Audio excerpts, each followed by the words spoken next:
You're very well known in the States for deconstruction. Can you talk a little bit about the origin of that idea?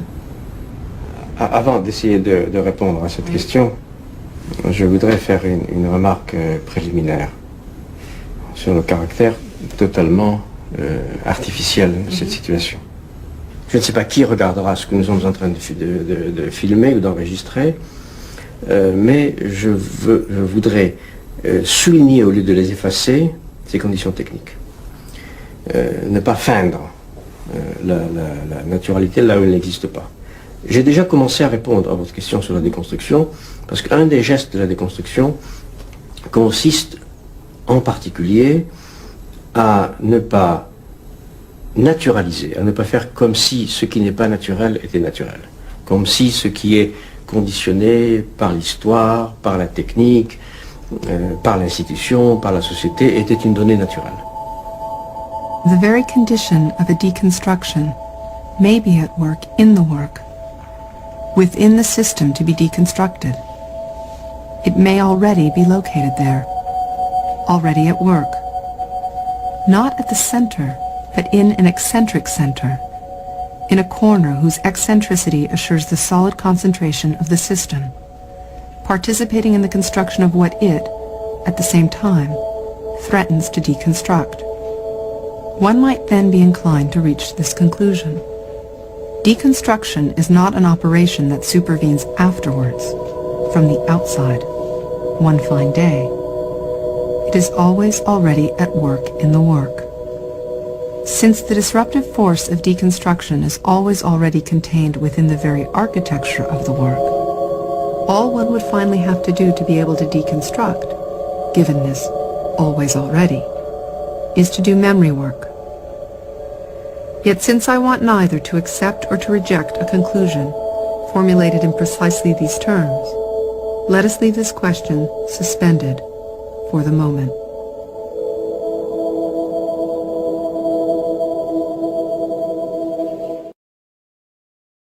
بعد أن تعرفنا عن صاحب الأفكار الفلسفية التي استندت عليها الحركة المعمارية، جاء الدور للتحدث عن أول ظهور عالمي للتفكيكية. يعتبر أول ظهور لهذه الحركة المعمارية في المسابقة المعمارية لتصميم حديقة بارك دي لافيليت التي فاز بتصميمها المعماري برناردو تشومي في باريس، وهي أحد أقدم مشاريع التفكيكية وأكثرها تأثيرا. صمم المهندس المعماري الفرنسي السويسري تشومي الحديقة كمبنى مفكك.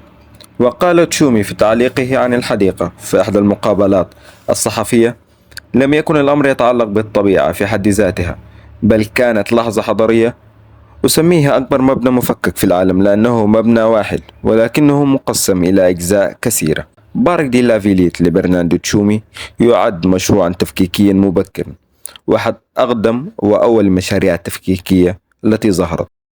فاز تشومي بمسابقة دولية في عام 1983 لتصميم منتزه بارك دي لافيليت الذي تبلغ مساحته 55 هكتارا شمال العاصمة الفرنسية باريس، متغلبا على أكثر من 470 مشاركا، من بينهم المعماري زها حديد والمعماري جيان نوفيل. كان المشروع جزءا من رؤية الرئيس الفرنسي فرانسوا ميتران للتنمية الاقتصادية والثقافية لمنطقة شبه صناعية على حدود الضواحي الشمالية الشرقية للمدينة، ودعا الموجز إلى إنشاء حديقة حضرية للقرن 21 يمكنها استيعاب برنامج معقد من المرافق الثقافية والترفيهية.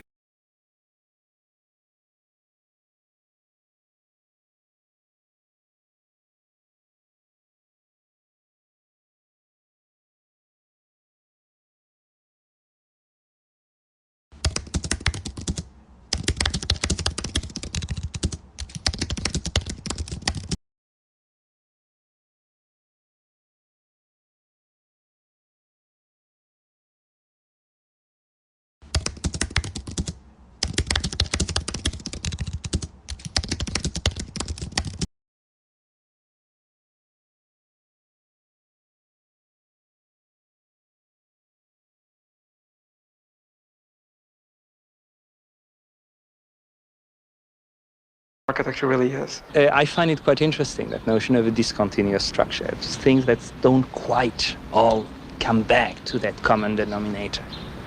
And in this respect, you find out that you can push things one step further. Every project I have, I tell my clients this, that we are interested in causing risk, putting you at risk.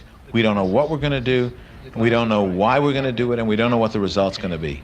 We can't guarantee anything. More closer? In the traditional modernist buildings, there was a belief that language and physical structure had to be one. In this building, although structurally sound, it is not the case. So while this building seems to be employing a modernist vocabulary, the method is beyond modernism. People have been concerned with relating from themselves to the physical environment as a source of security. And I believe if the physical environment makes them anxious, they might turn inward.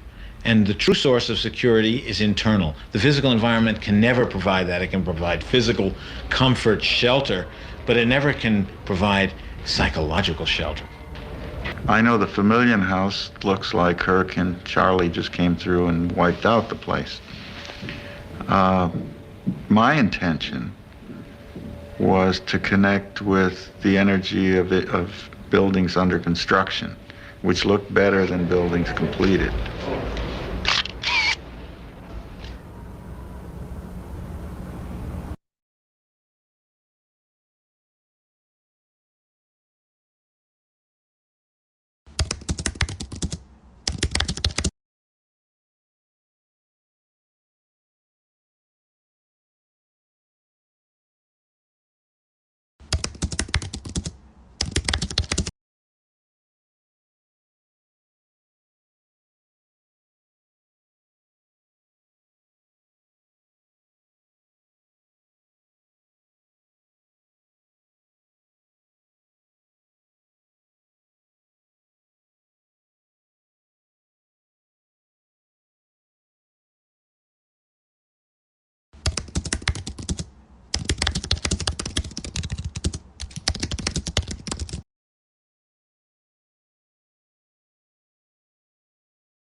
For 10 years, Walt Disney Concert Hall in downtown Los Angeles has been a unique locus for music, the arts, and architecture. Since opening in October of 2003, it has become one of the most recognizable symbols of Los Angeles, not to mention one of the best-known concert halls the world over. From Frank Gehry's first sketches to last night's concert, Walt Disney Concert Hall stands as a monument to the forward-thinking artistic minds of the Los Angeles Philharmonic, the city of Los Angeles, and concertgoers who walk through these doors every season. Sitting on 4 acres atop Bunker Hill, this monument to music serves as a study in contrasts that manages to find the balance between imposing and inviting. With its shiny steel-clad exterior and warm, expansive interior, the design reflects Gehry's vision of being built from the inside out. With pinpoint acoustics overseen by master acoustician Yasuhisa Toyota, Walt Disney Concert Hall is meant to be seen, heard, and experienced by all. The first thing visitors notice on arriving at the hall is its breathtaking exterior. Sheathed in stainless steel, visitors have said the lines and curves of Walt Disney Concert Hall remind them of ships, sails, and whatever else the imagination can conjure. But it's really upon entering that the true purpose of Gehry's creation comes into full view. For as grand as it is from the outside, its well-lit, welcoming, and warm interior begins with the lobby's Douglas fir-wrapped tree columns and continues until one takes a seat in the main auditorium. Just above the main lobby is one of Walt Disney Concert Hall's two interior performance spaces, the dramatic yet intimate BP Hall. Like the main auditorium, BP Hall was built with both acoustics and the concertgoer in mind, and hosts pre-concert talks, musical performances, receptions, and private events. Walking past BP Hall, you'll come across the Library of Congress Ira Gershwin Gallery, a place where rotating, musically themed historical exhibits are displayed for the public to enjoy. Next up is one of the spaces dedicated to thanking the many who helped make Lillian Disney's vision a reality.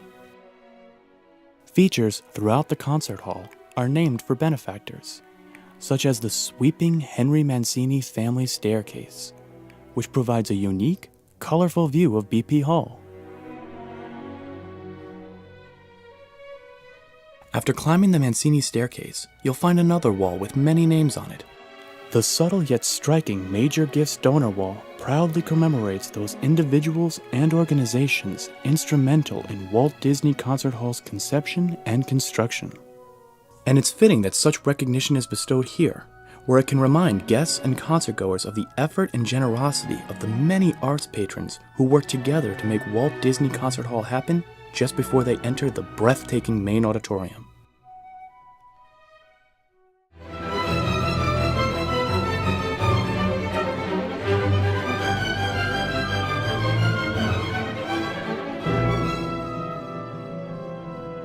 Whether in the highest reaches of the balcony or in the front orchestra, concertgoers can be assured that they're seeing and hearing exactly what architect Frank Gehry and acoustician Yasuhisa Toyota intended.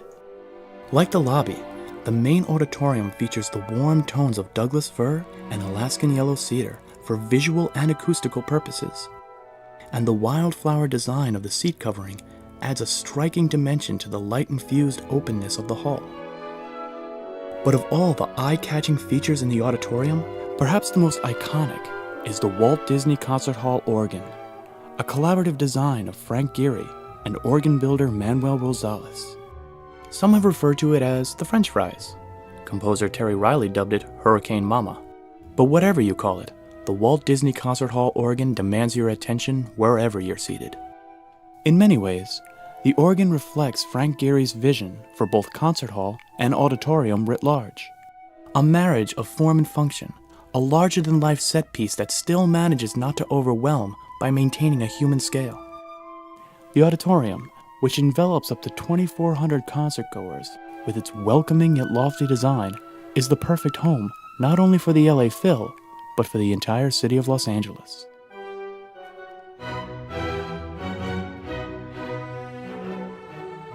The final stop of any tour of the hall might also be its most surprising: the Walt Disney Concert Hall Community Garden on the third level. The Community Garden features an outdoor performance space and landscaping that evokes Southern California and provides a break from the bustling city that surrounds the hall. The garden is open to all and welcomes everyone who passes through its gates free of charge. The centerpiece of the community garden is without a doubt the Lillian Disney fountain. Inscribed with "A Rose for Lily," the fountain is undeniably beautiful and unmistakably Gehry. Its rose shape echoes features found throughout Walt Disney Concert Hall, such as the inverted tulip of the Founder's Room, and is covered with a mosaic of artfully broken pieces of Delft china. The fountain, one of the most photographed features of Walt Disney Concert Hall, is Gehry's tribute to the woman whose gift made them. At its most basic, Walt Disney Concert Hall is a home to the LA Phil, its musicians and employees, and a home for the arts in Los Angeles. And, as millions of visitors each year can attest, this monument to the power, grandeur, and humanity of the arts is one of a kind. Seen all over the world in movies, television shows, and commercials, perhaps no other building better symbolizes the creative spirit of the city that houses it.